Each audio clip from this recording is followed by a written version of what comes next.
Nisambulo vinaka, kia ora tātou. It's a bit hard being the last speaker, and I'm glad the All Blacks aren't in town today because you might have all left to go and see them. Just before I start, I've got a message from the New Zealand Rugby Union. And this is for our Australian colleagues that are here. Cynthia and co, thank you for the presentation, but when you go back to Australia, can you take this message back? If any Australian rugby fans are feeling depressed after the World Cup, they need to ring the 0800 number, 0800 10 10 10. That's 0800 10 10 10 10.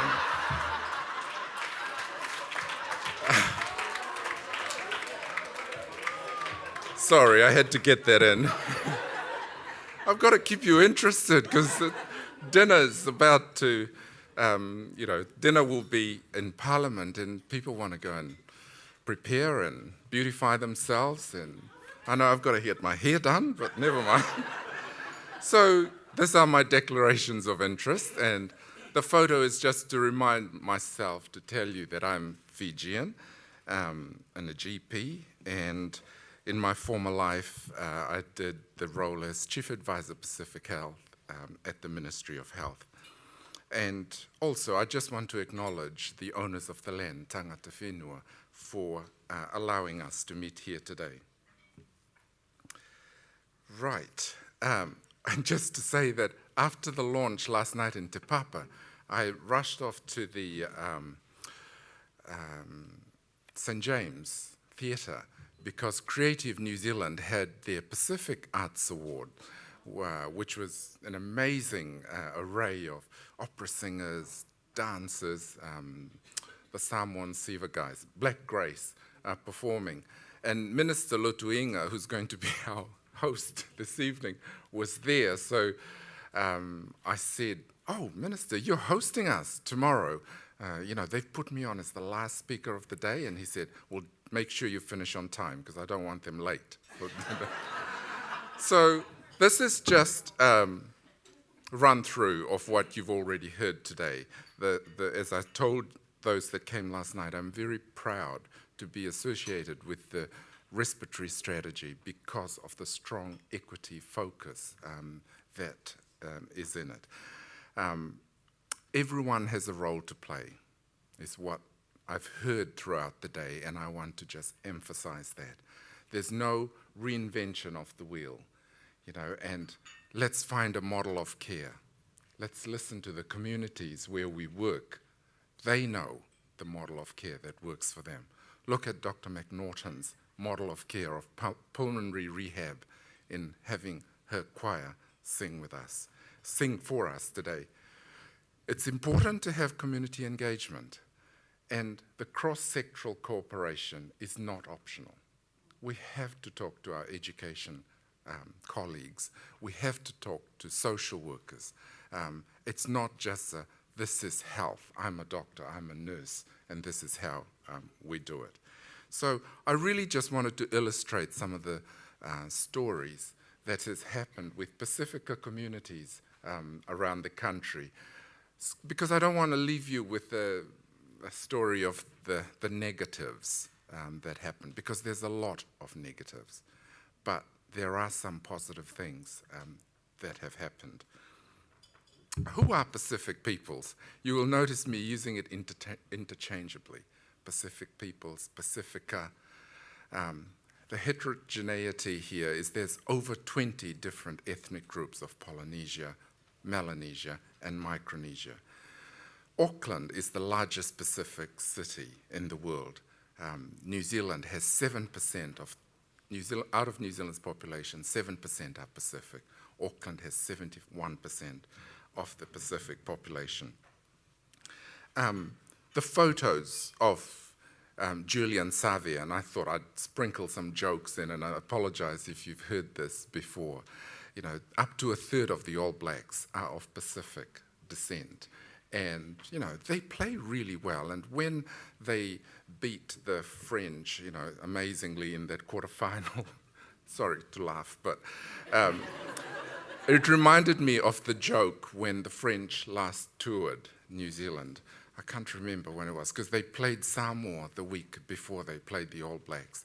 And the comment going on Pacific social media was that the French complained that they had to play Samoa twice, one after the other. There are opera singers. Sole Mio, if you have time later today, look it up on YouTube. Yesterday at the celebration of the All Blacks in Auckland, they sang this song, I See Fire, and it's spine-tingling when you listen to it. But they're just 3 South Auckland boys. In fact, the 2 brothers, both their parents work for one of our Pacific providers, South Seas Healthcare in Otara. Mum's a nurse and dad's a community provider. So, we not so much now, but in the early days when they weren't that popular, whenever we'd have a function, we'd contact their management, they'd say no. We'd ring mum and dad and say, sure, they'll come. So let me show you, Pacifica are not an insignificant minority. So this is from Statistics New Zealand, saying in 2026, 1 in every 8 of working age will have Pacific ethnicity. Like the rest of New Zealanders, Pacific people want and demand the best healthcare and good quality healthcare, which means equity for all. New Zealand prides itself in being a Pacific country.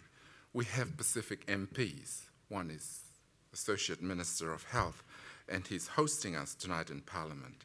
We have a Ministry of Pacific Peoples. We have a Pacifica Medical Association, which celebrates 20 years of being an association in this country. There's still a popular view by Pacific people that moving to New Zealand is like moving to the land of milk and honey, lots of success and a fulfilled life. But as you'd probably know, it only works for some. Unfortunately, despite a first world health system, Pacific people in New Zealand do not enjoy the same benefits from our first world health system, and they suffer the twin burdens of NCDs and infectious diseases. Nowhere is this represented better than in respiratory health. Some research into Pacific primary care in 2011 found evidence that Pacific people experience poorer health outcomes across a range of indicators, higher exposure to risk factors, and poor health and barriers to accessing quality health care. I wanted to show you some of the things that I just wanted you to think about when you have a Pacific person sitting in front of you, or a Pacific family. They will be young. Statistics New Zealand show this. In the light blue, the Pacific population remains, is much younger than when you compare it to the total population. And I talked to colleagues at the Ministry of Health about this and say, this is where, sure, the under-13s was great, but that needs to move even further. The initiatives around obesity and fizzy drinks and that the ministry and the minister is not quite engaged with needs to happen because of this young population. Understand with the health literacy that Pacific people are not as educated as the rest of New Zealand. And this just shows that when you and I are explaining the treatment, the advice, we need to language it in a way that we feel will be understood by someone who perhaps has a lower educational level than us. Unemployment is high. So with the graph down the bottom, you see that that's for European in New Zealand unemployment. I'm sorry the figures are a few years old, but it hasn't changed this much. I mean, our unemployment rate for the whole country is probably going to reach 7% shortly. But if you look at Pacific, it hasn't dropped at all, despite the improvements. And you know that, the lower education, it all just feeds into it. The younger, the lower education, the lower unemployment, and so the cost of coming to see the doctor is going to be a barrier right away. This is interesting because it used to be migration was the factor of Pacific numbers increasing in New Zealand, but now it's Pacific births that are driving this. In counties Manukau, DHB, 25% of the population are Pacific. 32% of all births are Pacific. So, just wanted to show you, I've just summarized very quickly the gains and the challenges. Pacific as, as an ethnic group, it's not a real ethnic group because, as I said before, it's Samoans, Tongans, Fijians, Niueans. It reminds me of the joke last night. I walked into the award ceremony and I was late because of the launch, but I had said I would be late. And I was rushing from Te Papa to St. James. It wasn't that long, but I'm not that fit at the moment. And I walked in and I said, I've just been at the launch of the respiratory strategy, and this Niuean guy I knew said, so you're taking a breather from that now. I said, bro, tell Niueans that, I don't get it. Pacific as a group have the highest immunization rates in this country, and that's fantastic. And some of you have known the story of the meningococcal immunizations in the late 90s, early 2000, how we couldn't get it up, but it was not the doctors and the nurses that made it successful. It was the community initiatives of going and using the ministers' wives, and the people in the community to really raise that level. Primary healthcare access, almost 100% with Pacific people enrolled, which is fantastic. The engagement with the various diabetic programs in our 20 DHBs, great as well. And the community programs of the one in counties, in Nuaola and Waitakere, to try and decrease obesity. However, the challenge is still there. And as I said last night, the life expectancy gap of 7.7 years between Pacific and the rest of the New Zealand population. Tobacco is still high. And this is where it's really important that we collect and understand the data. Because in Pacific, we talk about it quite openly. It's Tongan men, it's Cook Island women, and Niuean women who are still the highest. Their smoking rates have not decreased at all, while the rest of New Zealand's dropped. So we know that our initiatives need to target those ethnic groups. There's no point telling them to ring Quitline or, you've got to go and target that community. Obesity, what more can I say? And rheumatic fever. And I want to rush quickly, sorry, too many slides, but I'll just flick through them so we can get to the DVD at the end, which is just an example of how the community actually told us how to tell the story of rheumatic fever and rheumatic heart disease. So I've talked about that, and we'll talk about that.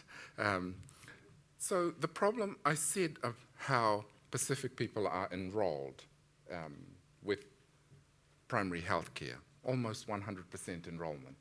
And this is just for the 3 Auckland DHBs, and it tells you how Pacific on diabetic medication, 60%, compared to the total population there, 58. So they're quite good in getting the treatment. See? It's excellent. So why aren't they getting better? Same therapies, different outcomes. So, and this just shows you that that's Pacific, Waitemata DHB, 59 total. However, just one indicator of HbA1c, this for diabetics, of 64 or less. Pacific, 55%. However, the total population, 73% of them were better controlled, if we can say that. With Auckland District Health Board, 60%, 15% more for the rest. They were getting lipid-lowering, diabetic medications, blood pressure medications, however, not getting the same benefit from the treatment. You may ask why? And that's where, and I won't have time to go into it, the health literacy discussion comes in. So when I have a Samoan sitting in front of me in South Auckland and I'm trying to explain the importance of having to take their medication, of the dietary habits that they might have to adjust to, the increase in physical activity that they need to know, I have to ask myself the question, am I really getting the message across?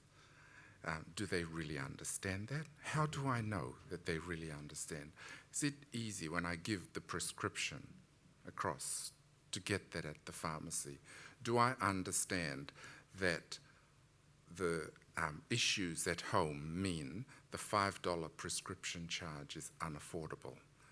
That they will walk past the pharmacy and go home and not get that prescription filled? Or that they will fill the prescription, but I hadn't been really good at explaining when and how to take the medications. And so it was much easier just not to take it because I didn't really ask it. And remember, Pacific people respect doctors. Most do anyway. There used to be a saying commonly that in Pacific thinking, it's God, doctors, and then, God, that's how I think of it. It's God, the church minister, and then doctors. I used to think the other way. Till the church ministers told me. So they respect you, and when they respect you, they don't want to waste your time and ask you, Api, what did you mean take my metformin at that time? Or why am I taking the lipid-lowering drug? So they see it as impinging on your time, it's wasting your time to ask you that. So it's really nice. And with the asthma educators, respiratory nurses in Christchurch, I used to say, ask them to say it back. So the way I do it is like, I'm Fijian and we're better educated than your Samoans, put a bit of humor into it. And I said, but I'm not sure if I really got it across. Can you repeat it back to me, just how I explained it? I'm not sure if I'm getting the message right, because I need to check that I'm doing it properly for you. So put some humor into it. I keep on telling the community in Auckland, this is not a competition, but if you look at chronic pulmonary disease, so in Otara, Mangere, and of course Manurewa, first, second, and third, and that's where the majority of Pacific people live. I just wanted to touch on the complexities a bit here. And this is a real family in Porirua, the Misi family, that has a 3-bedroom house and 10 people in the house, 5 adults, 5 children. So Sulu, at the top, the dad, is the full-time worker. He has dialysis 3 nights a week at home. He's the only income earner. And 2 of the children live elsewhere, 2 stay at home. One's wife is pregnant. So the competing priorities within a family, within a household, the complexities there are for real with these families. And I think you and I, as health workers, need to understand that when everybody turns up for the appointment, they might have made the appointment for 11 a.m. in the morning, but they all turn up at 4:30. And so you've got about 10 people to see. And you can't start saying, why didn't you turn up to your appointment? I haven't got time now. Because the only car that was available becomes available after the person's come home from work, can pick up people other relatives and bring them to you. So it's the flexibility in our thinking, in our ability to manage these complexities. It's really important. I just wanted to touch on this just in case people forgot about obesity as a problem. Again, I tell my colleagues in Tonga and Samoa, it's not a competition that you should be the highest. They haven't added Nauru there because I think it's off the scale for Nauru. They probably should do it again now that they've got those refugees from Australia there. And the complexity of trying to treat diabetes. This is an interesting reminder for all of us that I know it's an American model, but I think it can be made into a New Zealand or Pacific sense. The clinical care that you and I deliver is 20%. And I think it's very important to get that message into us. Not that I think I want to lessen what we do. I think we play an important role there, but all the other stuff, the determinants of health, or as somebody has coined, the determinants of the determinants, which looks at all the complexities. I'm going to skip through the next two slides. I'll just show you this, that a conference hosted in Auckland last year shows how international research for Pacific is global. So researchers from the States, from UK, Hawaii, and around the Pacific and New Zealand, getting together to try and talk about solutions. How can we better target all these NCDs that are a problem, and targeting mainly the two main ones, which are tobacco and obesity. The workforce, I didn't want to leave out either. As I said at the beginning, Pacific make up 7% of the New Zealand population. However, 3% of New Zealand's regulated workforce are Pacific. And it's a message that we talk to the College of GPs with, to Health Workforce New Zealand, is how can we encourage more Pacific people to get interested in health. And it's too late waiting for university, because a lot of them don't have role models in their family who have been to university. It's actually going into the high schools, and the work in Auckland at Otahuhu College, where we ran a Pacific Science Academy starting at year 11, 12 and 13. These young people were invited to join, and the biggest part was asking the parents to let them stay back after school so that they can have an extra period of science, and then following them through and encouraging them to get through to university level. In my view, I don't mind if they become doctors or health workers. I don't really care. If they do something else, it at least gets them into a better level of education, which is better for them and their family, and the role modeling they can provide to anyone else coming through after that. Wasn't it great to watch the silo choir just before lunch? The models of care work, and last night, after my blunt message at Te Papa at the launch, Ministry of Health colleagues came up to me and said, oh, can we have your speech?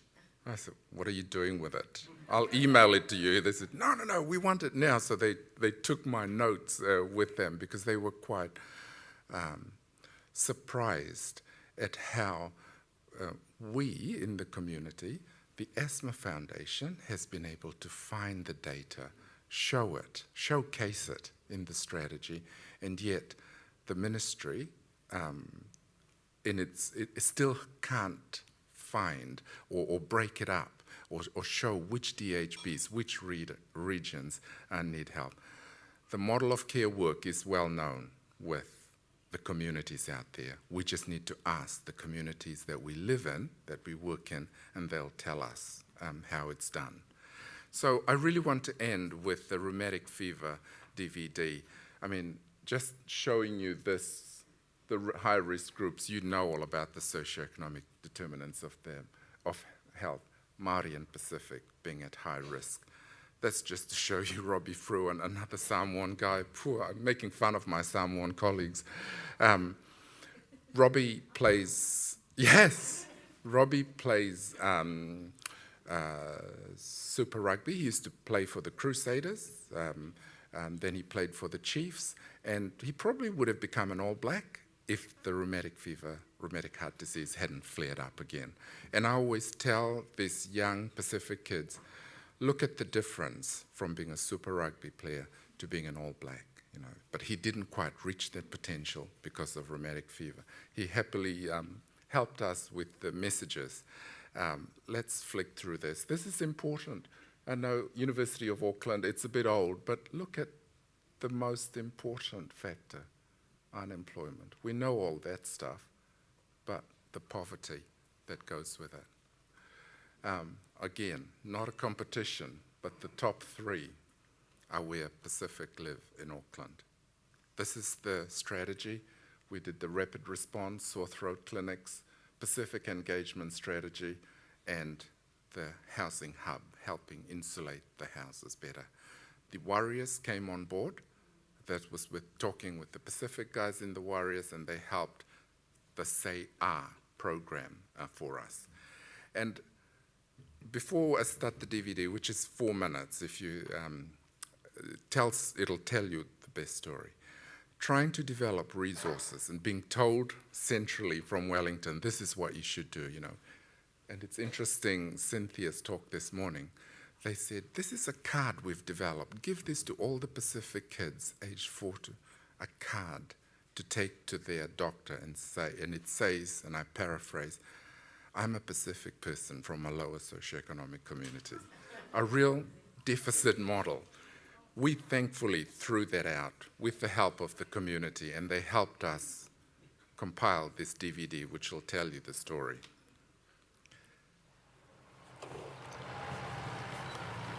My name is Tristan. About 6 months ago, I was fighting for my life.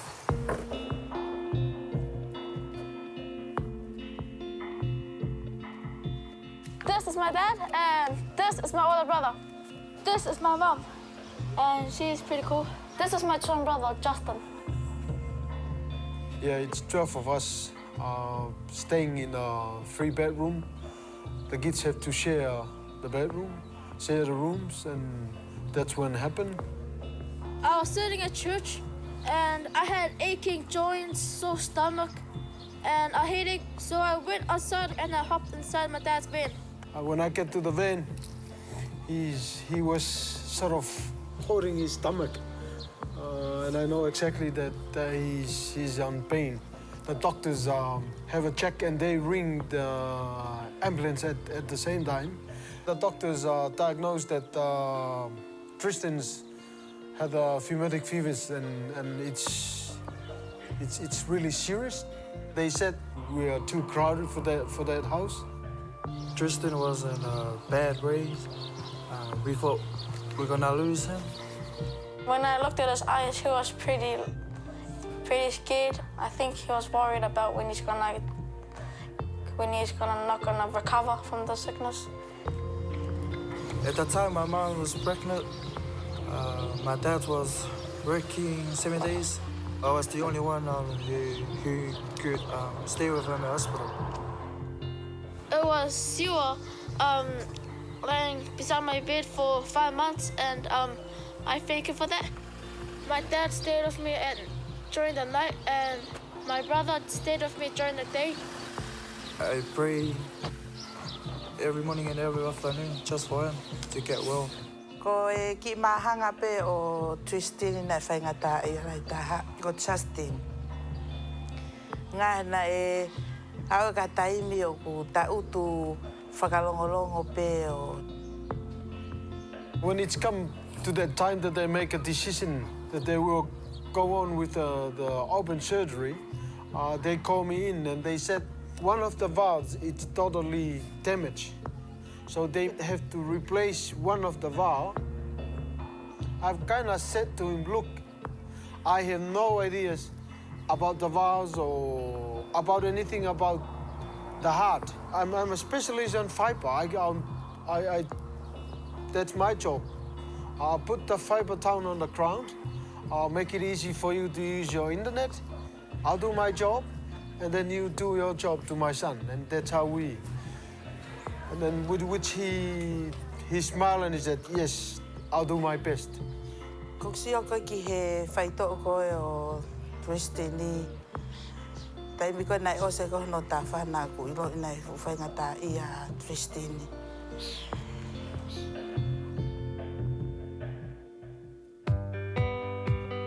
It took time for him to recover. It was tiring because of he's fat and heavy.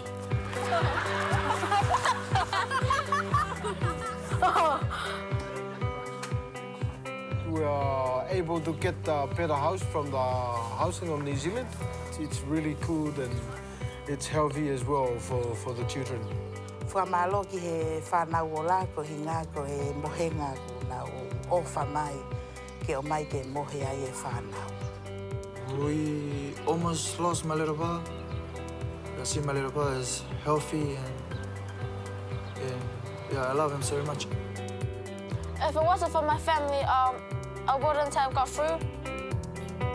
I'm pretty stoked he was alive. I just know there was God behind this stuff. My name is Tristan Richard Katoa, and I'm a survivor of rheumatic fever.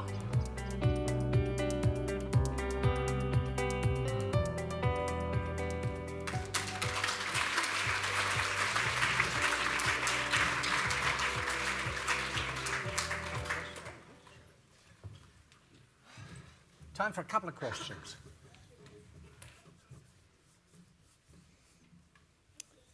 Here we go. I so desperately wanted to get up and say, but your presentation, there's one word that meant something to me, and you used the word complexity.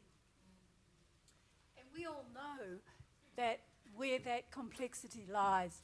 But my experience as a nurse for many, many years is that we too have, there's complexity with us as well as the people who are asked to deliver it, to deliver the services. And those complexities go right back to the ministry who gives us the money for the contract. And if we don't have the money for the contract, when we see the complexities, there's issues about that delivery. But you know, this morning we listened to Dr. Lance O'Sullivan, and he said, a lady crossed the car park. She told me her story. I looked at her, and in my silence, I saw a barbed wire fence because there was a complexity that came up for him. And he told us what those were. But then he said there were some white horses down there, and they came up and jumped the barbed wire fence and helped him solve the problem. So what I believe and what's come out of this is we have to step out of the box and think, might we think a little like that, even though we haven't got the contract or the money to deal with all the other complexities. So thank you. I said it. Thank you very much. I forgot to just mention, with those figures, we decided to, and we're lucky working with Pacific PHO, Alliance Health Plus in Auckland, to set up community programs that will deal with that interface between when I, as the GP, gives the prescription, even before explaining the condition and using nurses, community health workers, and then following up to say, did you get your prescription filled? How can we help with this? And working with the pharmacy that works within the practice to try and bridge some of that complex gap. I'm not sure if you know about the AMP that your whānau set up for Pacific, but if you all go under www.pemp, for Peter, AM for Mary P, .co.nz. There's an amazing asthma resource sheet that you can, action plan that you can print out that we at Tūriki are utilising because it's amazing. Yes. You can change it to use the different inhalers that you're putting your children and your patients on. So so it's one of the great ones in Auckland. So Thank you for that. yeah, and it's available in different languages. So it's www.pemp, P for Peter, AM for Mary, P for Peter. Otherwise you get it wrong. .co.nz. Yeah. All right. My GP said to me, "What the heck's PEMP?" And I went, "It's probably short for pamphlet." She goes, "That'll be what it is." So, in case somebody else is asking, all right. Very good. And Awesome. one more Thank down here. Thank you. Thanks. Look there. Yeah, I just want to thank you, Dr. Api, for a wonderful presentation this time. But I just want to share a story, because I'm Samoan. I just want to share a little story. About Anyway. a Fijian, I hope. Anyway, I am one of the facilitators of the Stanford Model course. You know, probably people here would know what that is, the self-management course. And we ran a Pacific course for Pacific people. So anyway, we had a really good night, and then, you know, me and my colleague Fulole, we facilitated the course in the evening. So the next morning, I came to work and come across, you know, the boss, the coordinator of the Stanford course. She wanted to know how we got on. I was really excited and, you know, trying to tell her the good news. Her first question was, how many people turned up? I said, about 7 or 8. The look on her face was just to say, oh, is that all? She didn't say that, but I could read her face. 2, so what happened to the food? You know, I said, gee whiz, the food. I encouraged the participants to take some of it. Fulole took 2 and I took 2. None of the food was wasted. What's the problem? She said, no, we just didn't want to be under cater. I went, you know, so I stopped the conversation because I got heated up. So I went and did my clinic at the local medical centre. During the day, I reflected. I came back, signed the car in, I saw the CEO. I said, Chick, not very happy about this, but anyway. She said, Lupe, yes, but what are you going to do about it? So anyway, had a good conversation, you know, with the coordinator of, you know, the course, and she said, and I said, look, it's like this. If you have 7 Pacific people on board, means the world. You know, we don't respond to letters. We don't respond to your phone call. We're busy at work. We work 12 hours a day. You know, this is a good chance to meet the community. These 7 will go and tell their families, their communities. That's how we engage. So, and about the food, well, she said, no, it's not my money. You know, I was just, you know, trying to figure out, you know, the food for next time. I said, okay, I'll just leave it like that. But there you go. It takes a village sometimes to look after Pacific people. Thank you.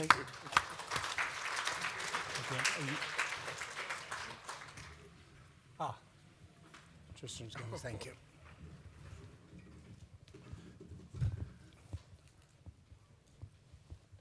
Well, I don't want to keep Minister Lotelinga waiting, but on behalf of the Asthma Foundation, I really want to thank you, Api, for that fantastic presentation.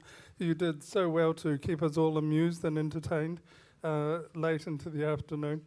But it was a fantastically poignant talk as well. We saw a lot of the similarities that we see with the Māori community echoed in the Pacific community. A lot of the same messages about health literacy, about us as practitioners needing to take responsibility for the fidelity of the messages that we're trying to do and pass to our whānau. And, you know, it can be quite depressing seeing all these inequities in the data, graph after graph. We're quite good at measuring the inequities that our Māori and Pacific communities face. We're a lot less good at doing anything about those.